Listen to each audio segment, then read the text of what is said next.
নির্বাচনের আগে যেভাবে ডোর টু ডোর গিয়েছিলাম, আমরা প্রত্যেক শিক্ষার্থীদের ডোর টু ডোর যাওয়ার চেষ্টা করবো, তাদের কথা বলে শোনার চেষ্টা করবো। আমরা এখানে যারা আছি, আমরা কমিটমেন্ট দিচ্ছি ঢাকা বিশ্ববিদ্যালয়ে 40,000 শিক্ষার্থী, তাদের ব্যক্তিগত সমস্যা, পারিবারিক সমস্যা, তাদের একাডেমিক সমস্যা, ক্যাম্পাসের বাইরে যে কোনো সমস্যা, ক্যাম্পাসে তার একজন আপন বড় ভাই থাকলে অথবা তার ছোট ভাই থাকলে, বোন থাকলে, যেভাবে সে শেয়ার করে তারা যেন আমাদের সাথে শেয়ার করে, এবং আমরা প্রত্যেকটা প্রবলেম আমরা ফেস করতে চাই।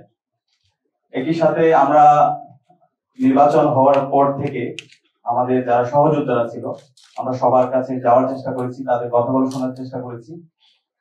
এখানে আমরা কেউ জয় অথবা পরাজয় হয়নি, হার জিতের কিছু নেই, আমরা সবাই জিতে গেছি। ডাকসু নির্বাচনের মাধ্যমে জুলাই প্রজন্ম বিজয়ী হয়েছে, ডাকসু নির্বাচনের মাধ্যমে শহীদের আকাঙ্ক্ষা বিজয় হয়েছে, এবং ঢাকা বিশ্ববিদ্যালয়ের 40,000 শিক্ষার্থীরা বিজয় হয়েছে।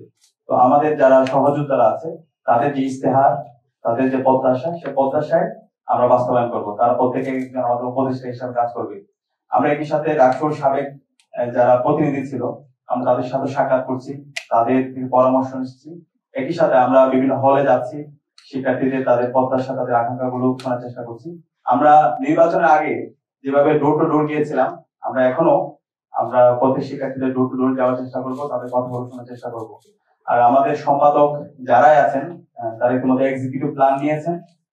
বিস্তারিত পরিকল্পনা গুলো আমরা খুব দ্রুতই আপনাদেরকে জানিয়ে দিব। আমরা এই মাসে কি কাজ করছি, সেই পূর্ণাঙ্গ পরিকল্পনা আমরা আপনাদের সামনে হাজির করব।